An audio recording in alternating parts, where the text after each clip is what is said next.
आकाशी चंद्र चांदण्या तोडून मी आणल्या, मनाचा पाळणा करू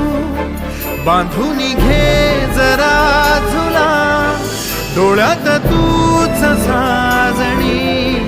सुखाचा स्पर्श तू नामा, तुझ्या विना उरेन अर्थ जीवना, उजळे तुझ्या हसूने कणकण, अन चंद्र हे हातीचे काकण.